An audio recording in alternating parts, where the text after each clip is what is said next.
I don't understand why people raise this issue. It is far, far away from Sundarban. দাভোসে বিশ্ব অর্থনৈতিক ফোরামের plenary সেশনে রামপাল বিদ্যুৎ কেন্দ্র নিয়ে বিতর্ক, অহেতুক সমালোচনা না করে প্রকল্প এলাকা ঘুরে আসতে বললেন প্রধানমন্ত্রী।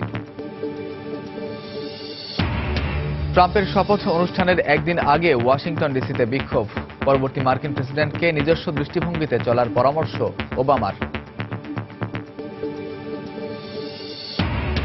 রোহিঙ্গাদের অধিকার নিশ্চিত করতে মিয়ানমারের প্রতি মালয়েশিয়ার আহ্বান, রাখাইনে গণহত্যা বন্ধে জাতিসংঘের হস্তক্ষেপ কামনা করেছে ওআইসি।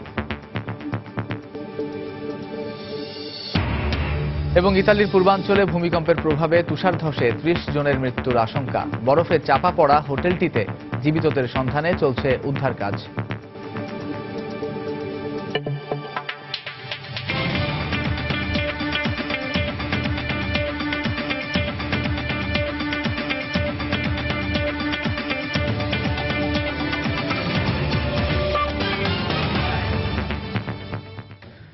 আন্তর্জাতিক সময়ের সঙ্গে আছি আমি কামরুজ্জামান মামুন। সুন্দরবন থেকে নিরাপদ দূরত্বে উন্নত প্রযুক্তির মাধ্যমে রামপাল বিদ্যুৎ কেন্দ্র নির্মাণ করা হচ্ছে জানিয়ে প্রধানমন্ত্রী শেখ হাসিনা বলেছেন, এই প্রকল্পের কারণে সুন্দরবনের পরিবেশের উপর কোনো বিরূপ প্রভাব পড়বে না। বুধবার দাভোসে বিশ্ব অর্থনৈতিক ফোরামের সম্মেলনে leading the fight against climate change অধিবেশনে বিষয়টি নিয়ে সাবেক মার্কিন ভাইস প্রেসিডেন্ট আল গোরের সাথে বিতর্কের সময় তিনি একথা বলেন। এ সময় প্রধানমন্ত্রী বলেন, যারা রামপাল নিয়ে অহেতুক বিতর্ক করছে তাদের প্রকল্প স্থান ঘুরে দেখা উচিত। গেল 17 জানুয়ারি সুইজারল্যান্ডের দাভোসে শুরু হওয়া বিশ্ব অর্থনৈতিক ফোরামের বার্ষিক সম্মেলনে এই প্রথমবারের মতো বাংলাদেশ থেকে যোগ দিয়েছেন সরকার প্রধান শেখ হাসিনা। সম্মেলনের মূল আয়োজনের পাশাপাশি সেখানে অনুষ্ঠিত বিভিন্ন সেমিনার, কর্মশালায় অংশগ্রহণের ধারাবাহিকতায় বুধবার স্থানীয় সময় সন্ধ্যায় দাভোসের কংগ্রেস সেন্টারে আয়োজন ছিল জলবায়ু পরিবর্তন নিয়ে। Leading the fight against climate change শীর্ষক ওই প্লেনারি পর্বে জলবায়ু পরিবর্তনের ঝুঁকি মোকাবেলায় বাংলাদেশের অবস্থানগত কৌশলের উদ্যোগ তুলে ধরে প্রধানমন্ত্রী উন্নত দেশগুলোকে জলবায়ু অর্থায়নে প্রতিশ্রুত সহযোগিতা নিশ্চিত করার আহ্বান জানান। The developed country already they developed themselves. It is their responsibility to look into the LDCs or vulnerable countries. প্লেনারির এক পর্যায়ে যুক্তরাষ্ট্রের সাবেক ভাইস প্রেসিডেন্ট আল গোর প্রশ্ন তোলেন সুন্দরবনের অদূরে নির্মাণাধীন রামপাল তাপবিদ্যুৎ কেন্দ্র নিয়ে। এ সময় প্রধানমন্ত্রী বলেন, উন্নত প্রযুক্তিতেই গড়ে তোলা হচ্ছে বিদ্যুৎ কেন্দ্রটি, যেখানে পরিবেশের ক্ষতি মোকাবেলায় সব ব্যবস্থা নেওয়া হয়েছে। তবুও কারো সংশয় থাকলে প্রকল্পটি ঘুরে দেখার পরামর্শ দেন তিনি। It is far, far away from Sundarban. And not only that, we have taken all the steps so that environment should not be affected. And it is a supercritical power plant, very modern, and we have taken all measurement to save our environment. Who are raising the issue, well, I invited them, why don't you go yourself and see. এক প্রশ্নের জবাবে প্রধানমন্ত্রী দিনাজপুরের বড়পুকুরিয়ায় চলমান কয়লাভিত্তিক বিদ্যুৎ কেন্দ্রের উদাহরণ টানেন। বিশ্ব নেতাদের উদ্দেশ্যে বলেন, সেখানে মানব বসতি কিংবা পরিবেশে কোনো বিরূপ প্রভাব পড়েনি। We have coal-based power plant, which is not very modern one. It is inside our land. The place called Dinajpur, one of our district, where all the human beings are living. এর আগে world's under water শীর্ষক পানি বিষয়ক এক sideline আলোচনায় পরিবর্তনশীল উৎপাদন ব্যবস্থার সঙ্গে সঙ্গতিপূর্ণ পানি ব্যবস্থাপনা গড়ে তুলতে প্রযুক্তির প্রয়োজনীয়তার উপর গুরুত্ব আরোপ করেন প্রধানমন্ত্রী শেখ হাসিনা। দেবাশিস রায়, সময় সংবাদ। 2016 সালকে ইতিহাসের উষ্ণতম বছর হিসেবে ঘোষণা করেছে যুক্তরাষ্ট্রভিত্তিক মহাকাশ গবেষণা সংস্থা নাসা, জলবায়ু পর্যবেক্ষণ সংস্থা national oceanic and atmospheric administration. 2015 সালে প্যারিস জলবায়ু চুক্তিতে বৈশ্বিক তাপমাত্রা বৃদ্ধি 2 ডিগ্রি সেলসিয়াসের মধ্যে রাখার অঙ্গীকার করা হলেও টানা 3 বছর ধরেই তাপমাত্রার রেকর্ড আগের বছরকে ছাড়িয়ে যাচ্ছে। 2015 সালের তুলনায় 2016 সালে গড় তাপমাত্রা 0.07 ডিগ্রি বেশি রেকর্ড করা হয়েছে। মনুষ্যসৃষ্ট গ্রিনহাউস গ্যাস নিঃসরণ ও প্রশান্ত মহাসাগরীয় এল নিনোর প্রভাবকে দায়ী করা হচ্ছে। 2017 সালে তাপমাত্রা আগের বছরকে ছাড়িয়ে যাবে বলে আশঙ্কা করা হচ্ছে। এই অবস্থায় বুধবার সুইজারল্যান্ডের দাভোসে ওয়ার্ল্ড ইকোনমিক ফোরামে জলবায়ু বিষয়ক এক প্যানেল আলোচনা অনুষ্ঠিত হয়েছে। সাবেক মার্কিন ভাইস প্রেসিডেন্ট ও পরিবেশ আন্দোলনের সঙ্গে যুক্ত আল গোর ও বাংলাদেশের প্রধানমন্ত্রী শেখ হাসিনা এতে অংশ নেন। ভবিষ্যতে পরিবেশ বিপর্যয় মোকাবিলা ও তাপমাত্রা কমিয়ে আনতে এখনই উদ্যোগী হবার আহ্বান জানিয়েছেন পরিবেশবাদীরা। Developments, the prices of renewable alternatives have fallen drastically. People around the world are ready for action. ক্রমান্বয়ে তাপমাত্রা বৃদ্ধির বিষয়টি বিভিন্ন তথ্য উপাত্তের মাধ্যমে প্রতি বছরই প্রমাণিত হচ্ছে। পরবর্তী প্রজন্মের কথা বিবেচনায় রেখে এখনই জরুরি ভিত্তিতে ব্যবস্থা নেওয়া উচিত। চুক্তি কিংবা প্রতিশ্রুতির বাস্তব প্রতিফলন খুব একটা দেখা যাচ্ছে না। We are as human. রাখাইনে রোহিঙ্গাদের অধিকার নিশ্চিত করতে মিয়ানমারের প্রতি আহ্বান জানিয়েছেন মালয়েশিয়ার প্রধানমন্ত্রী নাজিব রাজাক। বৃহস্পতিবার কুয়ালালামপুরে ওআইসির পররাষ্ট্রমন্ত্রী বৈঠকের উদ্বোধনী ভাষণে তিনি একথা বলেন। রাখাইন সমস্যা সমাধানে মুসলিম দেশগুলোর সহযোগিতা সংস্থাটি গুরুত্বপূর্ণ ভূমিকা রাখতে পারে বলে জানিয়েছে মালয়েশিয়া। এর মধ্যে রাখাইনে গণহত্যা বন্ধে জাতিসংঘের হস্তক্ষেপ কামনা করেছে ওআইসি। এদিকে রোহিঙ্গা মুসলমানদের উপর নির্যাতনের ঘটনা স্বাধীনভাবে তদন্তের দাবি জানিয়েছেন মিয়ানমারের 40টিরও বেশি সুশীল সমাজের সংগঠন। রাখাইনে রোহিঙ্গা নির্যাতনের খবর প্রকাশের পর গত বছরের শেষ দিকে মালয়েশিয়া সর্বপ্রথম মিয়ানমারের সেনাবাহিনীর বিরুদ্ধে গণহত্যা চালানোর অভিযোগ তোলে। দেশটিতে সূচি সরকার বিরোধী বিক্ষোভে নামে শত শত মানুষ। এরই ধারাবাহিকতায় মালয়েশিয়ার আহ্বানে কুয়ালালামপুরে হয়ে গেল ওআইসির পররাষ্ট্রমন্ত্রী পর্যায়ের বৈঠক। বৃহস্পতিবারের এই বৈঠকের উদ্বোধনী ভাষণে মালয়েশীয় প্রধানমন্ত্রী নাজিব রাজাক রোহিঙ্গাদের অধিকার নিশ্চিত করতে মিয়ানমারের প্রতি আহ্বান জানান। রাখাইনে সেনা নির্যাতনের মুখে রোহিঙ্গারা অন্যত্র পালিয়ে যেতে বাধ্য হচ্ছে। মালয়েশিয়া সাম্প্রতিক সময়ে 50,000-এরও বেশি রোহিঙ্গা মুসলিমকে আশ্রয় দিয়েছে। একথা অস্বীকার করার উপায় নেই যে তাদের অধিকার নিয়ে কেউই তেমন চিন্তিত নন। তবে বিষয়টি এখনই গুরুত্বের সঙ্গে বিবেচনা করা না হলে ভবিষ্যতে পরিস্থিতি আরো ভয়াবহ আকার ধারণ করতে পারে। একদিনের এই বৈঠকে রাখাইন সমস্যার সমাধানে করণীয় নিয়ে বিভিন্ন বিষয়ে আলোচনা হয় বলে গণমাধ্যম জানালেও এর বিস্তারিত জানা যায়নি। এর আগে এক সংবাদ সম্মেলনে মালয়েশীয় পররাষ্ট্রমন্ত্রী আনিফা আমান মিয়ানমারকে আন্তর্জাতিক আইন মেনে চলার পাশাপাশি রোহিঙ্গাদের নিরাপত্তা নিশ্চিত করার আহ্বান জানান। মিয়ানমারে মুসলিম সম্প্রদায়ের অবস্থা নিয়ে সারা বিশ্ব আজ উদ্বিগ্ন। সেখানে রোহিঙ্গাদের সঙ্গে অমানবিক আচরণ বন্ধে ওআইসির গুরুত্বপূর্ণ ভূমিকা রাখা উচিত। এই অবস্থায় রোহিঙ্গা সংকট সমাধানে বিশ্ব সম্প্রদায়ের সহযোগিতা চেয়েছেন মিয়ানমারে ওআইসির বিশেষ প্রতিনিধি সাইদ হামিদ। দেশটির সরকারের প্রতি অবিলম্বে রোহিঙ্গাদের নাগরিক হিসেবে স্বীকৃতি দেওয়ারও আহ্বান জানান তিনি। রুয়ান্ডা ও কম্বোডিয়ার মতো গণহত্যার পুনরাবৃত্তি না চাইলে মিয়ানমারের রাখাইনে রোহিঙ্গাদের বিরুদ্ধে বাড়তে থাকা সহিংসতা বন্ধে জাতিসংঘের হস্তক্ষেপ করা উচিত। রাখাইন সমস্যা এখন আর অভ্যন্তরীণ বিষয় নয়। ওআইসির উচিত বিষয়টি নিয়ে জাতিসংঘের দ্বারস্থ হওয়া। আন্তর্জাতিক সম্প্রদায়ের এমন উদ্বেগ সত্ত্বেও রাখাইনে রোহিঙ্গাদের উপর নির্যাতনের খবর শুরু থেকেই অস্বীকার করে আসছে মিয়ানমার সরকার। এ অবস্থায় বুধবার রাখাইনে মানবাধিকার লঙ্ঘনের বিষয়টি স্বাধীনভাবে খতিয়ে দেখার দাবি জানিয়েছেন মিয়ানমারের সুশীল সমাজ প্রতিনিধিদের কিছু সংগঠন। বুধবার সংগঠনগুলোর পক্ষ থেকে দেয়া এক বিবৃতিতে বলা হয়, রাখাইনের অধিবাসীরা গত কয়েক দশক ধরেই মানবাধিকার লঙ্ঘনের শিকার হয়ে আসছে। এসব ঘটনা খতিয়ে দেখতে একটি আন্তর্জাতিক স্বাধীন তদন্ত কমিটি গঠনেরও পরামর্শ দেয়া হয়। এক হিসেব মতে রাখাইনে গত অক্টোবরে নতুন করে সহিংসতা ছড়িয়ে পড়ার পর থেকে এ পর্যন্ত শতাধিক মানুষের মৃত্যু হয়েছে। সেনা নির্যাতনের মুখে বাংলাদেশে পালিয়ে এসেছে প্রায় 66,000 রোহিঙ্গা।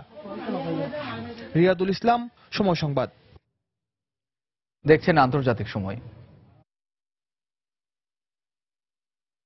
যখন কোন স্ট্রং টিমের সঙ্গে খেলবি তখন তোরা রূপপুর জুনিয়র ক্রিকেট ক্লাব না, তোরাই বাংলাদেশ।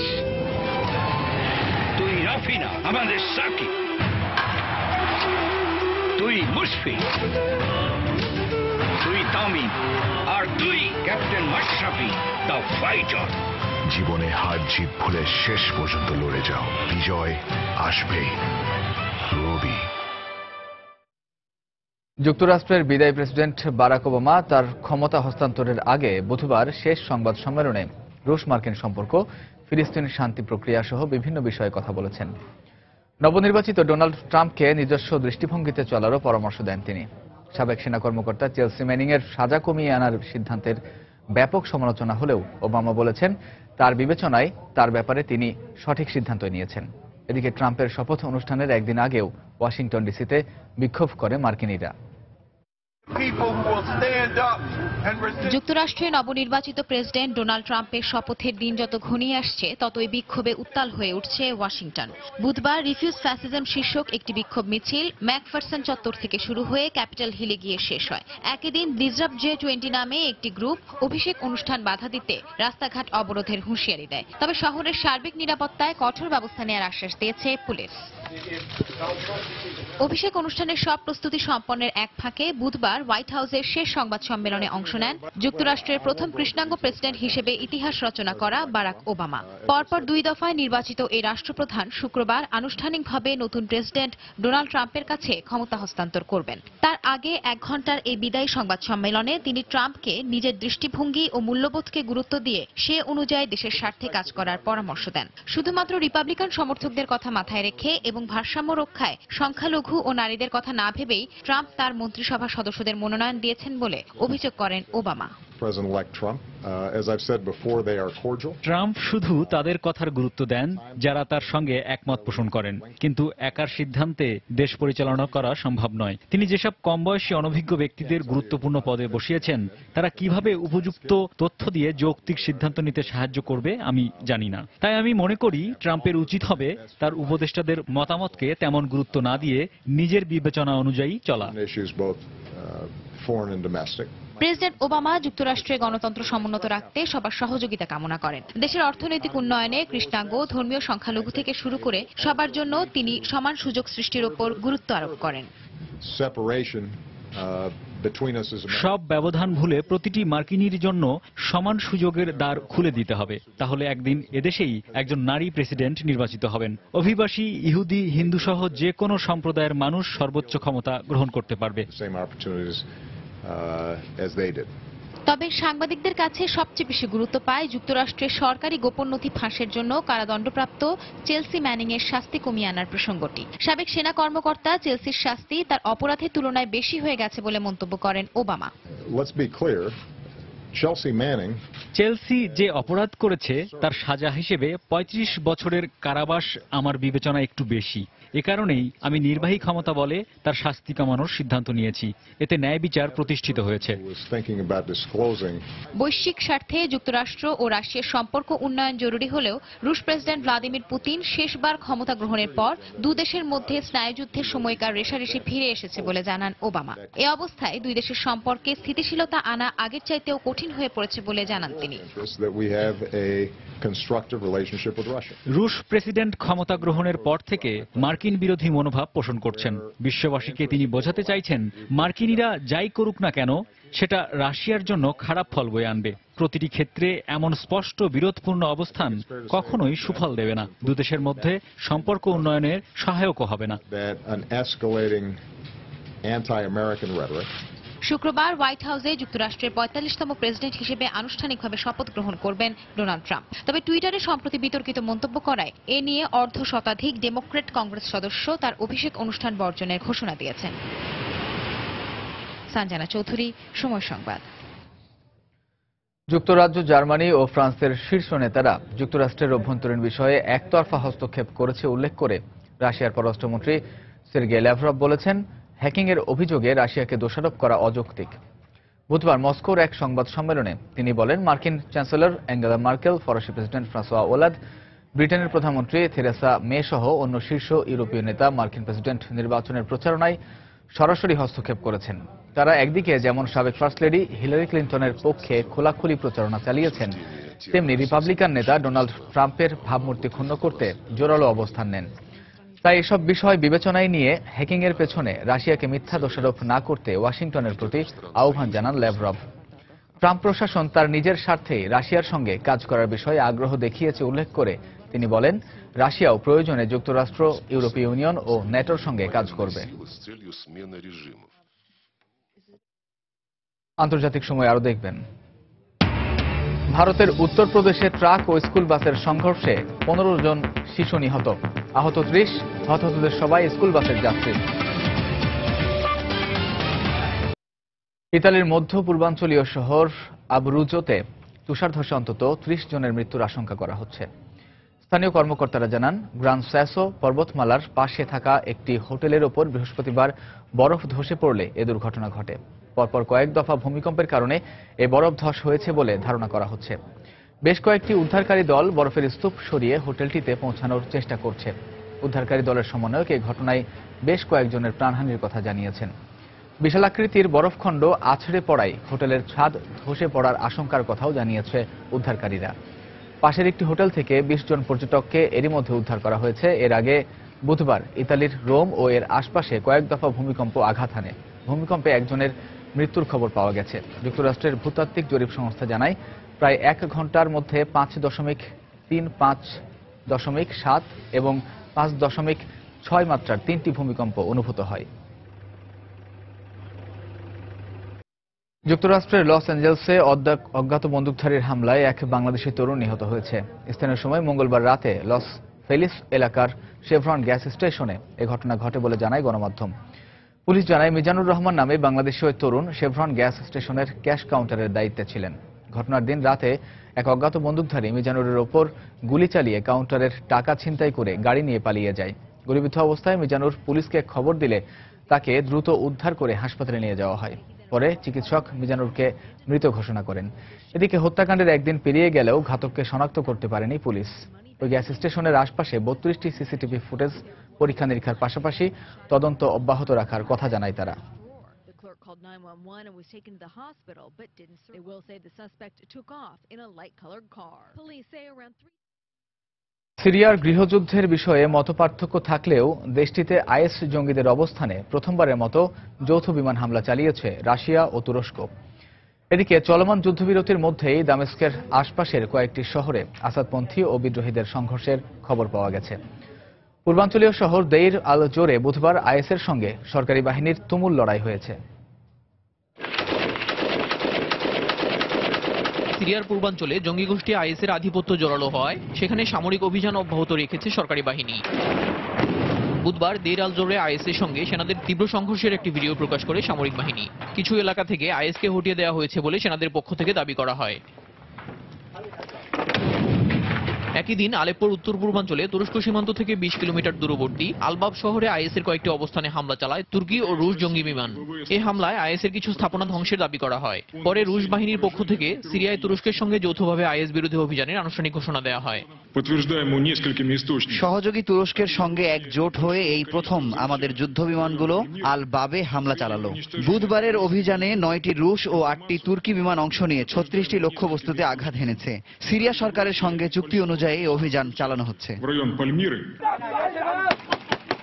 গত মাসে এলাকাটিতে আইএসের বিরুদ্ধে লড়াইয়ে বেশ কিছু ক্ষয়ক্ষতির শিকার হয় তুর্কি বাহিনী। তুরস্কের সীমান্তের আশপাশে আইএস আবারও শক্ত অবস্থানে চলে যাওয়ায় এই অভিযান পরিচালনা করা হচ্ছে বলেও জানান ওই রুশ কর্মকর্তা। এছাড়া আইএস সদস্যরা পালমিরার আশপাশে বিস্ফোরক জড়ো করেছে বলে গোয়েন্দা তথ্য পাওয়ার কথা জানিয়েছে রাশিয়া।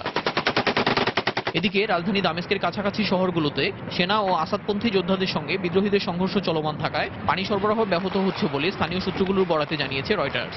বুধবার আইন আল ফিজা ও ওয়াদি বার্দা শহরে সংঘর্ষ ও সরকারি বাহিনীর বিমান হামলার খবর জানিয়েছে পর্যবেক্ষণ সংস্থা Syrian observatory for human rights. গত 30 ডিসেম্বর থেকে দেশব্যাপী শুরু হওয়া যুদ্ধবিরতির মধ্যেই বিদ্রোহী ও সরকারপন্থীদের মধ্যে এই লড়াই চলছে।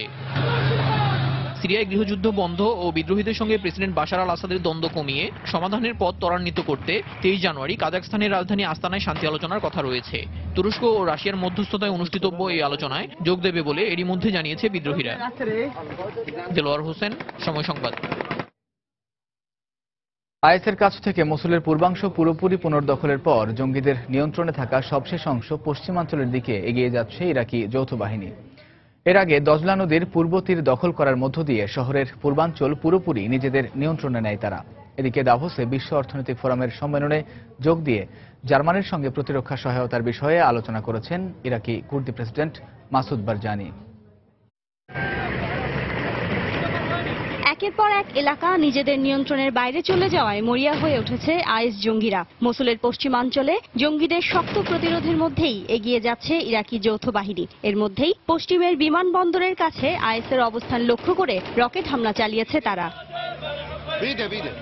এর আগে মসুলের পূর্বাঞ্চল পুরোপুরি নিজেদের নিয়ন্ত্রণে নেয়ার দাবি করে ইরাকি যৌথ বাহিনী। দেশটির সন্ত্রাস বিরোধী বাহিনীর প্রধান জানান, সেনাবাহিনী দজলা নদীর পূর্ব তীর দখল করার মাধ্যমে পূর্বাঞ্চল পুরোপুরি আইএস মুক্ত করেছে।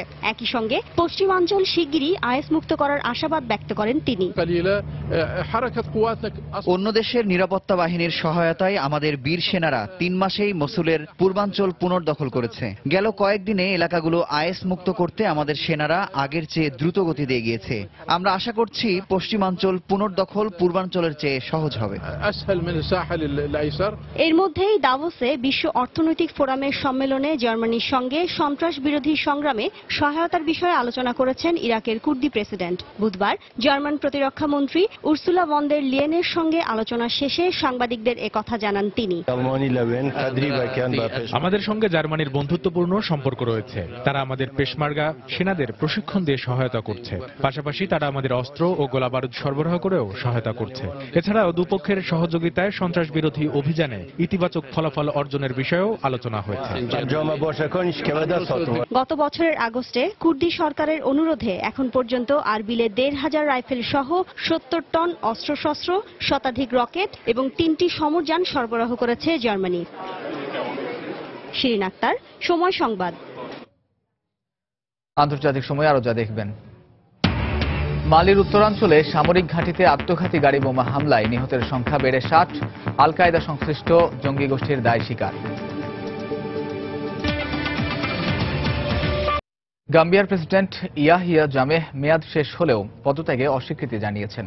গত মাসে অনুষ্ঠিত নির্বাচনে জয়ের পর বৃহস্পতিবার নতুন প্রেসিডেন্ট হিসেবে অ্যাডাম বারোর শপথ নেওয়ার কথা ছিল। পশ্চিম আফ্রিকায় সেনেগাল দ্বারা বেষ্টিত দেশ গাম্বিয়ায় 1994 সাল থেকেই ক্ষমতায় আছেন প্রেসিডেন্ট জামেহ। বুধবার ক্ষমতার মেয়াদ শেষ হওয়ার কথা থাকলেও তিনি দায়িত্ব চালিয়ে যাওয়ার ঘোষণা দেন। পরে দেশটির পার্লামেন্টও তাকে 3 মাস ক্ষমতায় থাকার সম্মতি দেয়। তবে সেনেগাল, মৌরিতানিয়া সহ পশ্চিম আফ্রিকার কয়েকটি দেশের শীর্ষ নেতারা নির্বাচিত প্রেসিডেন্টের কাছে ক্ষমতা হস্তান্তর করার আহ্বান জানিয়েছেন। গাম্বিয়ার সংকট সমাধানে এরই মধ্যে সেনেগালের রাজধানী ডাকারে জরুরি বৈঠক করেছেন তারা। অবস্থার উন্নতি না হলে দেশটিতে সেনা পাঠানোরও হুমকি দেওয়া হয়েছে। প্রেসিডেন্ট হিসেবে মেয়াদ শেষ হওয়ার একদিন আগে মঙ্গলবার গাম্বিয়ায় 3 মাসের জরুরি অবস্থা জারি করেন প্রেসিডেন্ট জামেহ।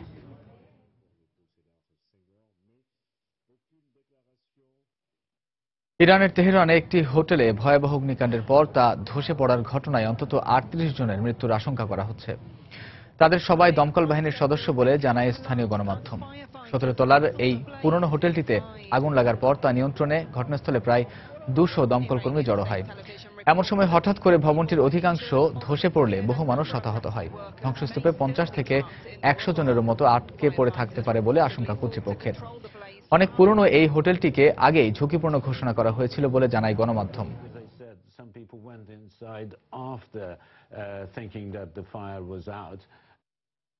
ভারতের উত্তরপ্রদেশে ট্রাক ও স্কুল বাসের সংঘর্ষে 15 শিশু নিহত ও 30 জন আহত হয়েছে। বৃহস্পতিবার সকালে প্রদেশের ইতাহ জেলার আলীগঞ্জ এলাকায় এই দুর্ঘটনা ঘটে। স্থানীয় পুলিশের বরাতে এনডিটিভি জানায়, একটি বেসরকারি স্কুলের অন্তত 60 শিক্ষার্থী থাকা বাসটির সঙ্গে বিপরীত দিক থেকে আসা দ্রুতগামী একটি ট্রাকের সংঘর্ষ হয়। এতে ঘটনাস্থলে বাসটির চালক ও বেশ কয়েকটি শিশুর প্রাণহানি হয়। দুর্ঘটনার পর আহতদের উদ্ধার করে জেলা হাসপাতালে চিকিৎসা দেওয়া হচ্ছে। গুরুতর 16 জনকে আলীগড় হাসপাতালে স্থানান্তর করা হয়েছে। দুর্ঘটনার শিকার শিক্ষার্থীরা শিশু শ্রেণী থেকে 7ম শ্রেণীর ছিল এবং তাদের সবারই বয়স 10 বছরের নিচে বলে জানানো হয়। উত্তরপ্রদেশের মুখ্যমন্ত্রী অখিলেশ যাদব হতাহতদের সুচিকিৎসা ও দুর্ঘটনার কারণ খতিয়ে দেখার নির্দেশ দিয়েছেন। এদিকে হতাহতদের প্রতি সমবেদনা জানিয়ে টুইটারে বার্তা দিয়েছেন প্রধানমন্ত্রী নরেন্দ্র মোদী ও স্বরাষ্ট্রমন্ত্রী রাজনাথ সিং। পশ্চিম আফ্রিকার দেশ মালির উত্তরাঞ্চলে একটি সামরিক ঘাঁটিতে আত্মঘাতী গাড়ি বোমা হামলায় নিহতের সংখ্যা বেড়ে 60 জনে দাঁড়িয়েছে। আহত হয়েছেন শতাধিক। এদের মধ্যে বেশ কয়েকজনের অবস্থা আশঙ্কাজনক বলে জানিয়েছে হাসপাতাল কর্তৃপক্ষ। জঙ্গি গোষ্ঠী আল কায়দা এই হামলার দায় স্বীকার করেছে। দেশটির প্রেসিডেন্ট হামলার ঘটনায় 3 দিনের জাতীয় শোক ঘোষণা করেছেন। স্থানীয় সময় বুধবার সকালে আত্মঘাতী বোমা হামলায় কেঁপে ওঠে মালির গাঁও শহরের সেনাঘাঁটি। আতঙ্ক ছড়িয়ে পড়ে গোটা এলাকায়। হামলার সময় ঘাঁটিটিতে সেনা সমাবেশ হচ্ছিল। সমাবেশে প্রায় 600 সেনা অবস্থান করছিল। সেনাঘাঁটির কাছে বিস্ফোরক ভর্তি একটি গাড়ি এনে এই হামলা চালায় বলে জানায় জাতিসংঘের শান্তিরক্ষা বাহিনী। হামলার পরপর গোটা এলাকার এখানে সেখানে মরদেহ পড়ে থাকতে দেখা যায়। অনেকেই সে সময় যন্ত্রণায় কাতরাচ্ছিলেন। আহতদের দেখতে হাসপাতালে যান দেশটির প্রতিরক্ষা মন্ত্রী। হামলার ঘটনায় গভীর শোক প্রকাশ করেন তিনি। আমরা এমন সহিংসতার ঘটনায় পরিচিত নই। বিভৎস এ ঘটনা ভবিষ্যতে যেন না ঘটে তার জন্য আমরা সচেতন ও সতর্ক থাকব। এ ঘটনায় নিরাপত্তা জোরদারের পাশাপাশি ঘটনার তদন্তে নেমেছে পুলিশ। 2012 সালে ইসলামী জঙ্গি গোষ্ঠী মালির উত্তরাঞ্চলের মরুভূমি এলাকা দখল নেয়ার পর থেকেই সেখানে সহিংসতা চলছে। এর পরের বছর ফরাসি সেনারা ওই এলাকায় জঙ্গি বিরোধী অভিযান পরিচালনা করলেও সাম্প্রতিক বছরগুলোতে প্রায়ই হামলা ও অপহরণের ঘটনা ঘটছে। গত বছরের জুলাইয়ে মধ্যাঞ্চলীয় শহর নামপালার একটি সামরিক ঘাঁটিতে হামলায় 17 সেনা নিহত ও 30 জন আহত হয়। আফরিন জেরিন, সময় সংবাদ।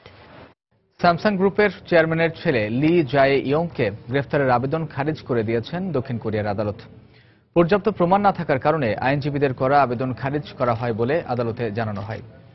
দেশটির প্রধান রাজনৈতিক কেলেঙ্কারির সঙ্গে জড়িত থাকার অভিযোগে স্যামসাংয়ের উত্তরাধিকারীর বিরুদ্ধে গ্রেফতারি পরোয়ানা জারির জন্য সিউল আদালতের কাছে আবেদন জানান তারা।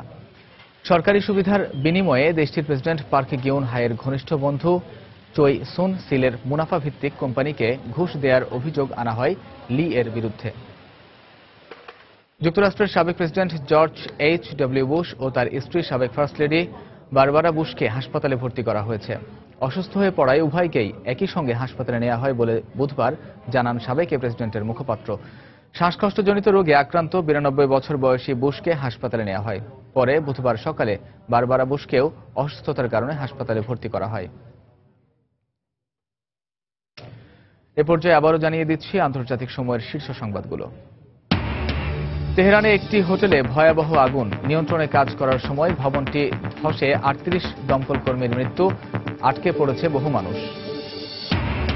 ইতালির পূর্বাঞ্চলে ভূমিকম্পের প্রভাবে তুষার ধসে 30 জনের মৃত্যুর আশঙ্কা।